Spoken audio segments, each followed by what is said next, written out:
There is one thing hidden on this 2027 Kia Telluride that Kia doesn't want you to find right away. It's tucked so deep into the bodywork that most owners will never notice it.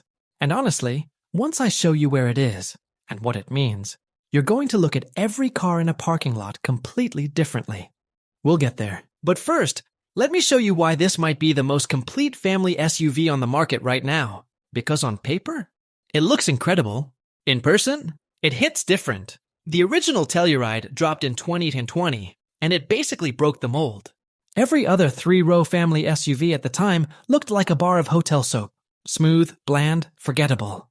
The Telluride came in boxy, muscular, and aggressive. It looked like it meant business.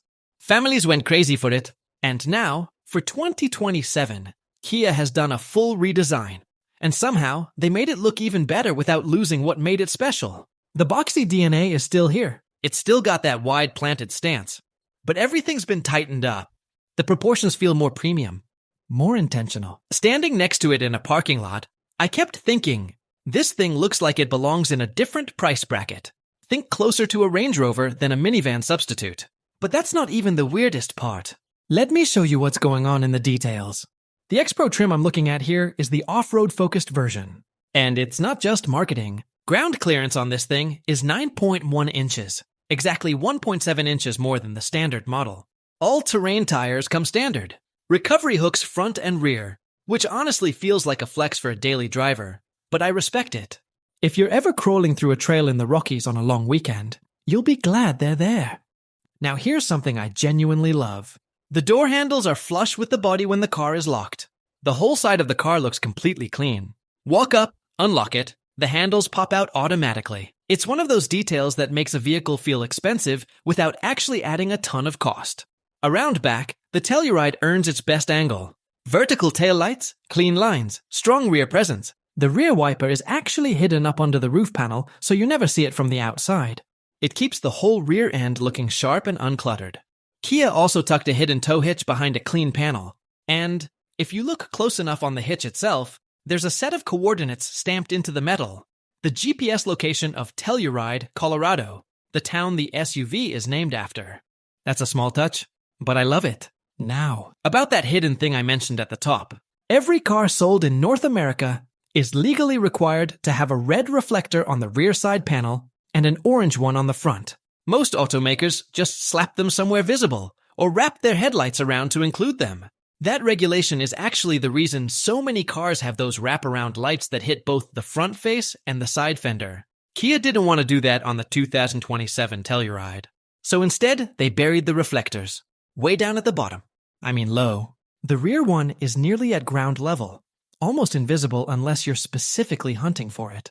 The front one is tucked deep inside the bumper cavity, practically inside the fender. You will never notice it casually, but it's there. Legally compliant, completely out of the way. Because of that, Kia got to keep those clean vertical taillights without wrapping them around the corner. That's a real design decision, and it's diabolically clever. Step inside and the quality jump is real. Nice materials everywhere. Good fit and finish. The XPro gets carbon fiber trim on the dash and center console that makes it feel genuinely tough rather than try hard. The infotainment system is familiar if you've spent time in recent Hyundai or Kia products. Responsive, intuitive, no annoying lag. Wireless Apple CarPlay and Android Auto are now standard, which was overdue. What I appreciate more than the tech is the physical controls. Climate has its own dedicated screen and real knobs. Heated seats, cooled seats, massage, seat memory. All physical buttons on the door panel. No burying that stuff 3 menus deep.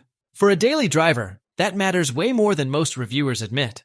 The gear selector is a column-mounted stalk you actually twist to change gears. Feels unusual at first, but it frees up a ton of center console space. That space goes toward dual wireless phone chargers, standard across all trims, even the base. There's also a lockable glove box with a hidden latch that most owners will never discover. The second row is genuinely roomy. Knees, headroom, legroom, just no complaints. Heated and ventilated rear seats, rear climate controls in the ceiling, pull-down sunshades built into the door panels. Great for road trips and long Costco runs with the whole family in tow. Third row access is easier than ever.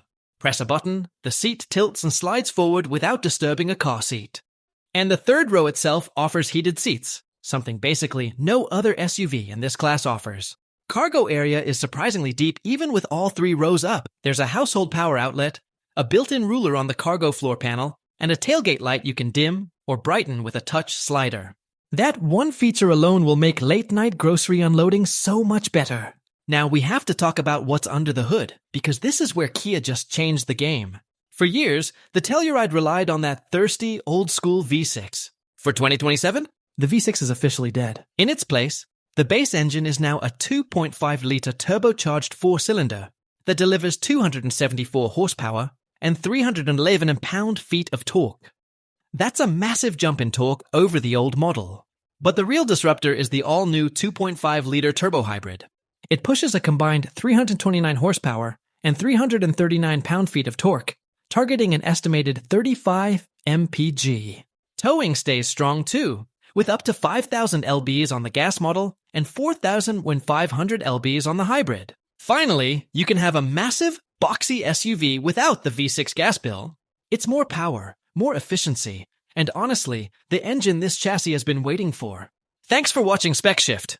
Hit subscribe for more deep dives on the latest in the automotive world. Drop a comment if you'd actually consider Kia Telluride as your primary car.